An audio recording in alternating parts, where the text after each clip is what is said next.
வாழிய செந்தமிழ், வாழ்க நற்றமிழர், வாழிய பாரதமணி திருநாடு. பாரதமணி திருநாடு நேயர்கள் அனைவருக்கும் வணக்கத்தை தெரிவித்துக் கொள்கிறேன். மத்தியில் தொடர்ந்து 3வது முறையாக ஆட்சிக்கு வரும் முனைப்பில் களமிறங்கியுள்ள பாஜக தனது தேர்தல் அறிக்கையை டெல்லியில் உள்ள கட்சியின் தலைமையகத்தில் ஞாயிற்றுக்கிழமை, அதாவது தமிழ் புத்தாண்டு அன்று வெளியிட்டது. பிரதமர் மோடி, பாதுகாப்புத்துறை அமைச்சர் ராஜ்நாத் சிங், மத்திய உள்துறை அமைச்சர் அமித்ஷா, மத்திய நிதியமைச்சர் திருமதி நிர்மலா சீதாராமன், பாஜக தேசிய தலைவர் ஜே பி நட்டா ஆகியோர் அறிக்கையை வெளியிட்டனர். மோடியின் உத்தரவாதம் என்ற கருத்துருவில் உருவாக்கப்பட்டுள்ள இந்த அறிக்கையில் கடந்த 10 ஆண்டுகால பாஜக அரசின் சாதனைகள் பட்டியலிடப்பட்டுள்ளன.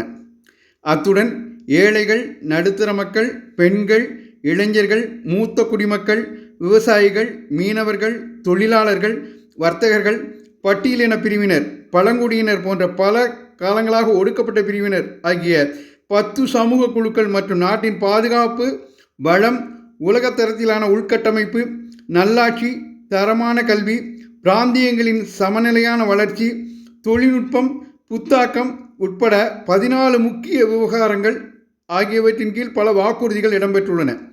முக்கிய வாக்குறுதிகள் வருமாறு: 70 வயதை தாண்டிய அனைத்து முதியோருக்கும் ஆயுஷ்மான் பாரத் திட்டத்தின் கீழ் ரூபாய் 5 லட்சம் வரை இலவச மருத்துவ காப்பீடு. உலகின் 3வது பெரிய பொருளாதார நாடாக பாரதம் உருவாக்கப்படும். உள்நாடு வெளிநாடுகளில் இருந்து பயங்கரவாதத்தின் அனைத்து அச்சுறுத்தல்களில் இருந்தும் நாட்டு மக்களுக்கும் நாட்டின் நலனை காக்க உறுதி. ஒரே நாடு ஒரே தேர்தல் திட்டம். பொது சிவில் சட்டத்தை அமலாக்குவதில் உறுதி. ரேஷன் கடைகள் மூலம் 80 கோடி பயனாளிகளுக்கு இலவசமாக உணவு தானியங்கள் விநியோகிக்கும் திட்டம் அடுத்த 5 ஆண்டுகளுக்கு நீட்டிக்கப்படும். ஏழைகளுக்கான வீட்டு வசதி திட்டம் விரிவுபடுத்தப்படும். நாட்டின் தெற்கு, வடக்கு, கிழக்கு பகுதியில் புதிதாக 3 புல்லட் ரயில் திட்டங்கள் செயல்படுத்தப்படும். வந்தே பாரத், அமிர்த் பாரத், நமோ பாரத் போன்ற நவீன ரயில் சேவைகள் விரிவுபடுத்தப்படும்.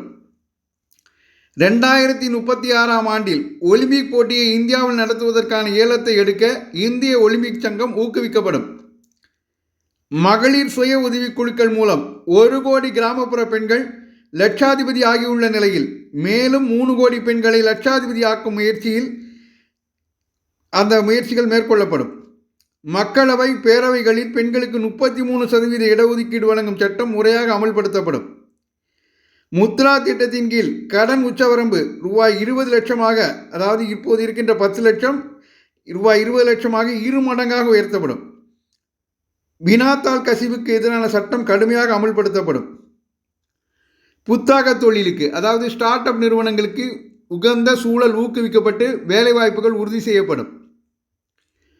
காசி விஸ்வநாதர் கோயில் வழித்தட திட்டத்தை பின்பற்றி நாடு முழுவதும் ஆன்மீக சுற்றுலா தலங்களை மேம்படுத்த புதிய திட்டங்கள் தொடங்கப்படும்.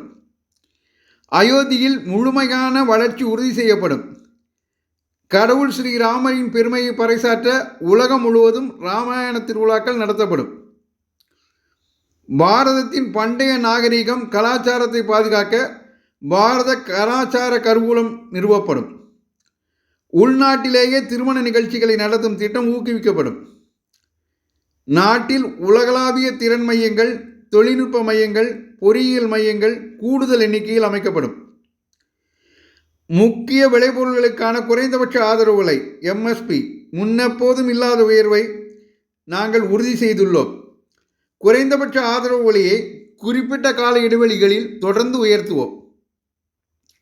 வேளாண் சார்ந்த நடவடிக்கைகளுக்காக பாரத கிருஷி என்ற பெயரில் உள்நாட்டு தயாரிப்பு செயற்கைக்கோள் ஏவப்படும். பருப்பு, சமையல் எண்ணெய் உற்பத்தியில் தற்சார்பை எட்ட விவசாயிகளுக்கு ஆதரவு அளிக்கப்படும். 5G தொழில்நுட்பம் விரிவுபடுத்தப்படும். அடுத்து 6G தொழில்நுட்பத்தில் பாரதம் முன்னிலை வகிக்க நடவடிக்கை எடுக்கப்படும். நாட்டில் இதுவரை 1.1 கோடி வீடுகளுக்கு குழாய் மூலம் எரிவாயு இணைப்பு வழங்கப்பட்டுள்ளது. இத்திட்டம் அனைத்து நகரங்களுக்கும் விரிவுபடுத்தப்படும். இவற்றிற்கெல்லாம் முத்தாய்ப்பாக ஒரு அறிவிப்பை தனது தேர்தல் அறிக்கையில் பாஜக குறிப்பிட்டுள்ளது. அது உலகம் முழுவதும் திருவள்ளுவர் கலாச்சார மையங்கள். தமிழர்கள் பெருமைப்பட வேண்டிய அறிவிப்பு இது. நாட்டின் வளமான கலாச்சாரத்தை வெளிப்படுத்தவும் பாரத மொழிகள், பாரம்பரிய இசை, யோகா, ஆயுர்வேதம் உள்ளிட்ட அவை சார்ந்த பயிற்சிகளை வழங்கவும் உலகம் முழுவதும் திருவள்ளுவர் கலாச்சார மையங்கள் அமைக்கப்படும் என்ற வாக்குறுதியை பாஜக அளித்துள்ளது. திருவள்ளுவர் மற்றும் திருக்குறள் குறித்து பல தருணங்களில் பேசியுள்ள பிரதமர் மோடி, வாழ்க்கையின் பல்வேறு நிலைகளில் ஒழுக்கம் நெறிமுறைகள் சார்ந்த ஞானத்தை வழங்கும் திருக்குறளை இளைஞர்கள் கட்டாயம் கற்க வேண்டுமென பலமுறை வலியுறுத்தியிருக்கிறார். இந்த தேர்தல் அறிக்கை முழுவதும் இந்தியா என்பதற்கு பதிலாக பாரதம் என்ற சொல் பயன்படுத்தப்பட்டுள்ளது. மக்களை கவரும் வகையிலான அறிவிப்புகளை விட நாட்டின் வளர்ச்சி சார்ந்த அம்சங்களுக்கு முக்கியத்துவம் தரப்பட்டுள்ளது. இந்த தேர்தல் அறிக்கையை அறிந்து மக்கள் அதற்கேற்ப வாக்களிக்க அன்போடு கேட்டுக்கொள்கிறோம். மீண்டும் மோடிஜி தலைமையில் மத்திய அரசு அமைவதுதான் தொடர்ச்சியான வளர்ச்சிக்கு வழிவகுக்கும்.